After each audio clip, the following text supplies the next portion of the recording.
Uh, now we are going to discuss about Jain cosmology और Jain cosmology या Jain geography. तो बहुत बड़ा टॉपिक अपने आप में, इट्स लाइक काफ़ी क्लासेस लगती है उसके लिए, बट जितना मेरा ज्ञान है और जितना मैंने पढ़ा है उस हिसाब से छोटा सा पोर्शन एक नंदीश्वर द्वीप का लेके प्रेजेंटेशन बनाई मैंने, तो उसके बारे में डिस्कस करेंगे। बट उसके पहले हम क्यों पढ़े जैन भूगोल या हम क्यों समझें जैन कॉस्मोलॉजी कि नर्क कहाँ है, स्वर्ग कहाँ है, कितना बड़ा क्या है, मध्यलोक, ऊर्ध्वलोक, अधोलोक सब क्या है, हम क्यों पढ़ें। तो त्रिलोक सार ग्रंथ में पंडित तोड़रमल जी ने भी जब वो उसका ट्रांसलेशन कर रहे थे तो उसमें फर्स्ट क्वेश्चन उन्होंने यही लिखा है कि हमारा मेन एम तो है मुक्त होना या मोक्ष पाना, उसके लिए हम पूजा, अभिषेक, स्वाध्याय, प्रतिक्रमण ये सब करते हैं। तो जैन भूगोल समझने से हमारा क्या उद्धार होगा, हम क्यों पढ़ने से, हम क्यों जानेंगे।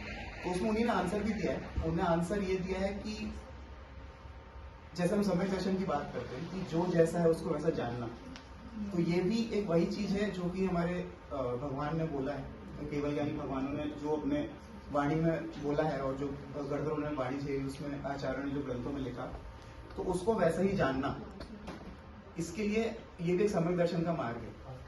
नाउ सेकेंड थिंग इज कि we are no one to prove कि वो सही है कि गलत है। ये श्रद्धान का विषय है, भगवान ने बोला है तो हमें उस पर श्रद्धान रख के ही मानना पड़ेगा, क्योंकि यदि हम इसको आज के भूगोल से कंपेयर करेंगे तो there will be so many questions और इसमें कोई फिर तर्क नहीं चलेगा।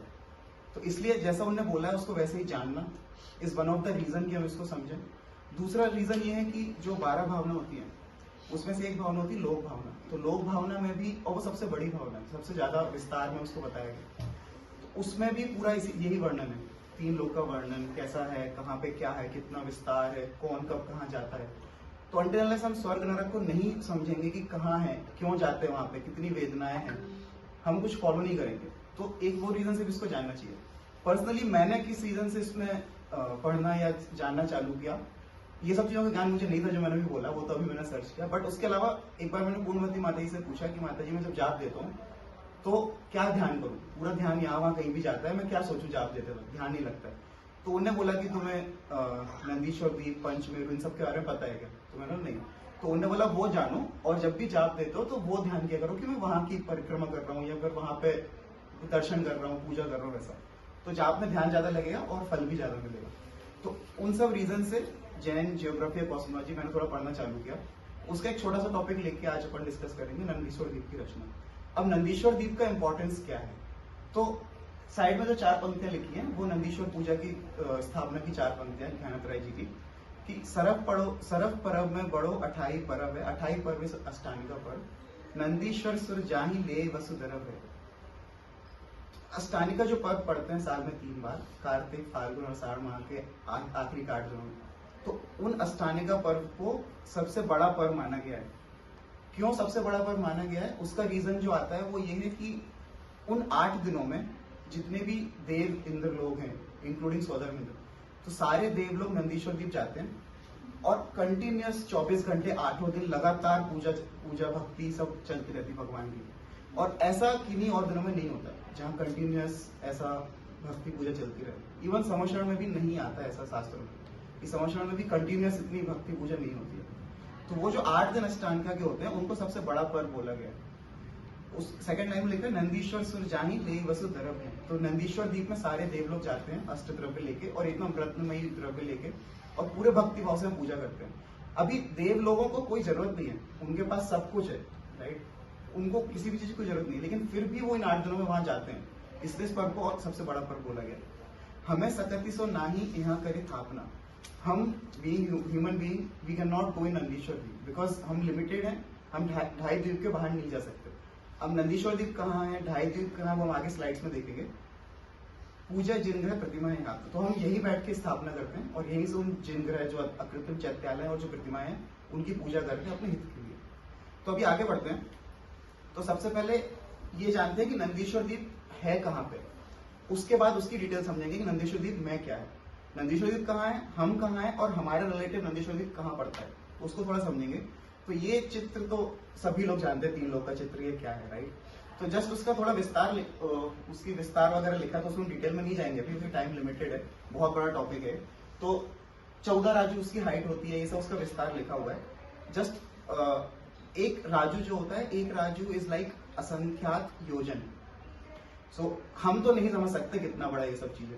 तो ये सब केवली भगवान ने जो बोला है उस बेसिस पे, क्योंकि सिर्फ केवल ज्ञानी भगवान ही 3 लोक और उसके बाहर की चीजें जान सकते हैं, हम नहीं जान सकते।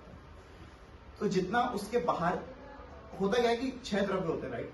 तो आकाश द्रव्य जो है, आकाश द्रव्य इज एवरीवेयर, और आकाश द्रव्य की मीनिंग होता है जो बाकी के द्रव्यों को प्लेस देता है बेसिकली, या होल्ड करता है। तो आकाश द्रव्य के 2 पार्ट होते हैं, अलोकाकाश और लोकाकाश, राइट। तो जितना भी 3 लोक के बाहर वाला पार्ट है वो सारा अलोकाकाश है, उसमें और कोई द्रव्य नहीं पाया जाता, सिर्फ आकाश द्रव्य होता है। और इस पूरे अलोकाकाश, पूरे आकाश में बेसिकली ऐसा स्थान जहां पे बाकी के 5 द्रव्य भी पाए जाते हैं, वो 3 लोक कहलाता है। तो 3 लोक की जो संरचना है, इसके अंदर बस बाकी के 5 द्रव्य और हो सकते हैं, इसके बाहर तो नहीं हो सकते हैं। तो क्या 3 लोक ऐसे ही जैसा दिख रहा है? नहीं, ये उसका फ्रंट व्यू बस है। तो यदि हम उसको साइड से देखें तो 3 लोक कुछ ऐसा दिखता है, राइट। अभी इसमें हम कहाँ रहते हैं? तो 3 लोक में भी ऐसा नहीं है कि जो भी इसका विस्तार है, इसमें ऐसा नहीं है कि हर स्थान पे सारे टाइप के जीव पाए जाएंगे। तो एक स्पेसिफिक प्लेस है जहां पे त्रस जीव पाए जाते हैं। त्रस जीव मतलब 2, 3, 4 और 5 इनकी, बाकी हर जगह स्थावर जीव पाए जाते हैं। जोनिंग डिफरेंट है, सॉरी, जोनिंग डिफरेंट है। ओके, सो उस 3 लोक में बीच में एक ऐसा एरिया है, वो 1 राजू बाय 1 राजू का है, मतलब अपने हिसाब से तो काफी बड़ा है, तो उसमें नहीं जाते हैं। तो एक बीच के एरिया उसको त्रस नाड़ी बोलते हैं, कई कई जगह त्रस नाली भी लिखा होता है, बट मैक्सिमम जगह में त्रस नाड़ी पढ़ा उसको। तो वो एरिया जो होता है वो त्रस नाड़ी है। अब उस त्रस नाड़ी में जो अपन 3 लोक बोलते हैं, 3 अलग अलग लोक हैं। सबसे ऊपर है उसमें ऊर्ध्व लोक, जो ऊपर का पार्ट दिख रहा है वो ऊर्ध्व लोक हो गया, और उसमें नीचे का पार्ट जो है वो अधोलोक हो गया। तो ऊपर हो जाएंगे आपके पूरे स्वर्ग, और उसके ऊपर सिद्धशला, और फिर सिद्ध भगवान, एंड देन नीचे हो जाएगा अधोलोक या पाताल लोक। इसमें सारे नरक आ जाएंगे, उसके नीचे नरक की 7 पृथ्वी और उसके नीचे निगोद आ जाएंगे। इन दोनों के बीच का जो पार्ट दिख रहा है, इन दोनों का बीच का जो हल्का सा यहाँ जो पार्ट दिख रहा है, दैट इज मध्यलोक। मध्यलोक काफी, मतलब उसकी ऊंचाई देखें तो ऊंचाई डिफाइन की जाती है जो हमारा मेरू पर्वत है, सुमेरु पर्वत। तो मध्यलोक के बीचों बीच सुमेरु पर्वत है, तो उसकी जितनी हाइट है दैट इज मध्यलोक। उसके जस्ट ऊपर से ऊर्ध्वलोक, और सुमेरु पर्वत के नीचे से अधोलोक। तो वो हो गया मध्यलोक। अभी हम ऊर्ध्वलोक छोड़ देते हैं, अधोलोक छोड़ देते हैं, हम नंदीश्वर द्वीप तक चल रहे हैं, तो हम मध्यलोक पे ही फोकस करते हैं। तो सारी चीजें हम बैठे मध्यलोक में, नंदीश्वर द्वीप है मध्यलोक में, तो मध्यलोक पे फोकस करते हैं। तो यदि हम मध्यलोक का टॉप व्यू देखें तो उतने से पोर्शन का यदि टॉप व्यू में क्या होता है कि मध्यलोक इज बेसिकली द्वीप और समुद्र का समूह है। तो मध्यलोक में असंख्यात द्वीप है और असंख्यात समुद्र है। तो उसकी संरचना कुछ ऐसी है कि बीच में सबसे बीच में एक द्वीप है जो कि जम्बू द्वीप है, बेसिकली आइलैंड है जिसको जम्बू द्वीप बोलते हैं। और जम्बू द्वीप अपन हर बार पूजा में नाम आता ही है, जम्बू द्वीप पे भरत क्षेत्र आके करके, तो वो जम्बू द्वीप हो गया। उसके अलावा फिर उसके चारों तरफ एक समुद्र है, वो लवण समुद्र हो गया, फिर ऐसे घातकी खंड करके हो गया, फिर कालोदधी समुद्र हो गया, फिर उसके बाद एक और द्वीप हुआ। तो ऐसे करके असंख्यात द्वीप है और असंख्यात समुद्र है मध्यलोक में बेसिकली। तो जस्ट फॉर अ रेफरेंस कि मध्यलोक में हम कहाँ रहते हैं, तो ये जो हो गया हमारे, ये जो हो गया पूरा जम्बू द्वीप हो गया, मध्यलोक का बीच वाला पार्ट जम्बू द्वीप हो गया। अब जम्बू द्वीप की डिटेल अलग से बाद में कभी डिस्कस कर सकते हैं, but just for a reference कि इसमें अलग अलग 6 क्षेत्र होते हैं, भरत क्षेत्र, ऐरावत क्षेत्र, विदेह क्षेत्र, ऐसे करके। सबसे नीचे वाला जो भरत क्षेत्र होता है वहां पे 6 खंड होते हैं, उसमें से एक खंड होता है आर्य खंड। आर्य खंड में जहां ये लेजर का डॉट दिख रहा है वहां उससे भी छोटी पृथ्वी होगी जहां पे अपन रहते हैं, एकदम पिन पॉइंट जैसे। तो अपन बोलते हैं जम्बू द्वीप पे भरत क्षेत्र, आर्य खंड, वो सब, तो वहां पे हम रहते हैं। अब नंदीश्वर द्वीप कहाँ है? तो ये जो द्वीप समुद्र है एक के बाद एक घिरे हुए, इसमें जो 8वें नंबर का द्वीप है, तो वो 8वें नंबर का द्वीप है नंदीश्वर द्वीप। हमारे मनुष्यों की लिमिटेशन है कि हम पहला, दूसरा और तीसरे का आधा, तीसरे द्वीप में बीच में एक मानुषोत्तर पर्वत करके है जो 2 पार्ट में डिवाइड करता है। तो ऐसे 2.5 द्वीप जो है, पहला, दूसरा और तीसरे का आधा, हम सिर्फ इन 2.5 द्वीप में ही जा सकते हैं, उसके बाहर हम नहीं जा सकते, वो 2.5 द्वीप कहलाता है। तो हम अब सीधे 8वें द्वीप में चलते हैं और नंदीश्वर द्वीप पर डिस्कस करते हैं, तो उसको डिटेल में देखते हैं। तो यदि 8वें द्वीप, अब वो तो बहुत बड़ा द्वीप है, तो हम पहले एक डायरेक्शन का डिस्कस करेंगे कि एक डायरेक्शन की व्यवस्था कैसी है, उसकी रचना कैसी है, और चारों बाकी जितनी डायरेक्शन है सब सिमिलर है एकदम। तो यदि पहले डायरेक्शन में बात करें तो लेट्स से वो उसकी नॉर्थ डायरेक्शन है, तो सबसे पहले नंदीश्वर द्वीप का विस्तार कितना है। तो नंदीश्वर द्वीप जो है वो मतलब से डोनट जैसा है, तो सब तरफ सेम ही विस्तार है। तो टोटल विस्तार है उसका 163 करोड़ 84 लाख योजन। अभी एक योजन, जैसे एक राज्य बोला था, तो एक राज्य में असंख्यात योजन होते हैं। एक योजन की बात करें तो ऑन एन एवरेज लगभग एक योजन में 2000 कोस होते हैं, मतलब लगभग 4200 से 4300 माइल। यदि यूएस की भाषा में बात करें तो लगभग 4200 माइल्स होते हैं। तो नंदीश्वर द्वीप का जो विस्तार है वो 163 करोड़ 84 लाख योजन का है। अब इसमें क्या क्या है नंदीश्वर द्वीप में?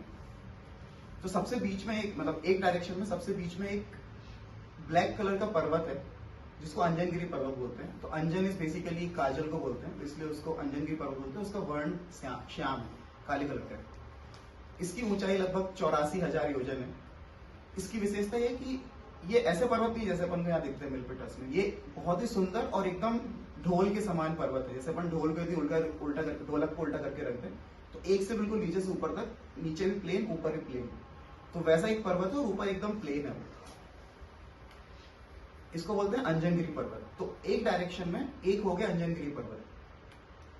अब इसके बाद क्या है, इस अंजनगिरी पर्वत के चारों ओर एक एक पानी की बावड़ी है और ये 1-1 लाख योजन बड़ी ये बावड़ी। तो नंबर्स पर ही जाते हैं, वो तो ठीक है, हमें याद भी नहीं रखना है, जो मेन कंटेंट है वो समझते हैं। तो चार जो बावड़ियां हैं ये एकदम शुद्ध जल की बावड़ियां, इसमें कोई जीव जंतु भी नहीं होते हैं, एकदम अमृत जैसा जल होता है उसमें। इन चारों बावड़ियों के बीचों बीच एक एक पर्वत और है, तो वो सफेद कलर का पर्वत होता है और उसको दधिमुख पर्वत बोलते हैं। दधि मतलब दही, तो इसलिए उसको दधिमुख पर्वत बोलते हैं। ये अंजनगिरी पर्वत से छोटे होते हैं, वो 84,000 योजन ऊंचाई के थे, 10,000 योजन ऊंचाई के होते हैं।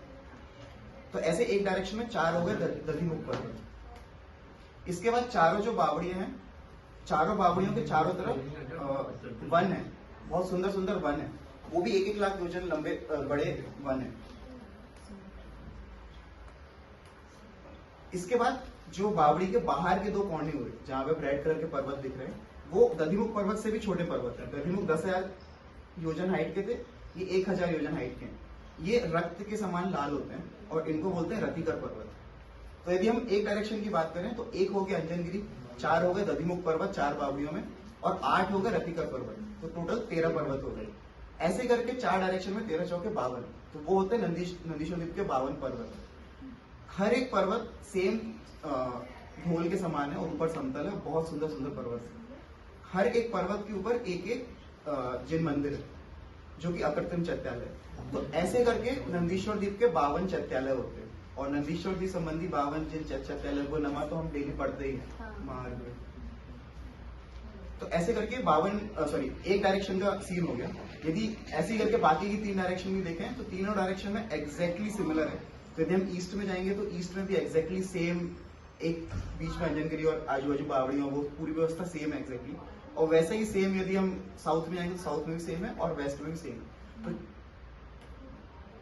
तो चारों डायरेक्शन में एग्जैक्टली सेम व्यवस्था है नंदीश्वर द्वीप। तो इसको यदि हम एक साथ टॉप व्यू देखें नंदीश्वर द्वीप का, so it's going to be something like this कि अगेन 8, ये आखिरी स्लाइड है, इसमें पूरी समरी है जो भी अभी तक मैंने बोला कि मध्यलोक है, मध्यलोक में 8वां द्वीप है विच इज नंदीश्वर द्वीप, और उसमें एक डायरेक्शन में एक हो गया अंजनगिरी, तो 4 डायरेक्शन में 4 अंजनगिरी।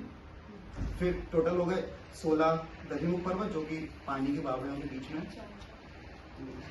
और 32 हो गए रतिका पर्वत जो कि एक डायरेक्शन में 8 और 4 32, ऐसे करके पूरे 52 होते हैं।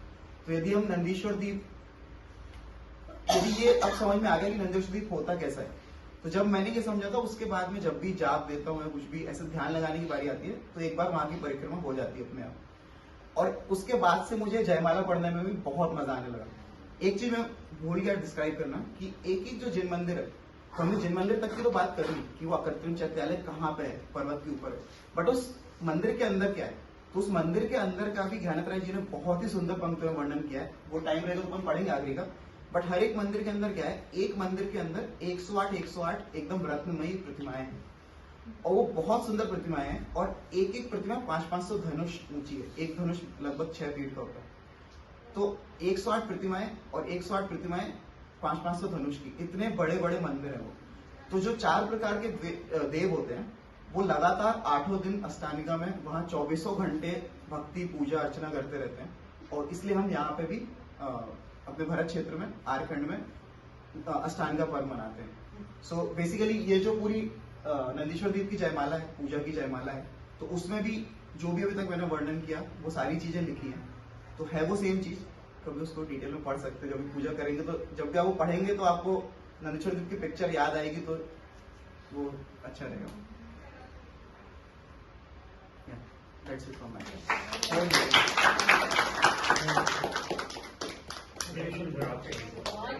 बहुत बढ़िया ग्राफिक विजुअलाइजेशन। मुझे तो पता ही नहीं था कि वो रसमाली ऐसे अपने जो 3D में बताया। हाँ, वो क्योंकि हमेशा हम फ्रंट मुझे में देखते लगता हैं। है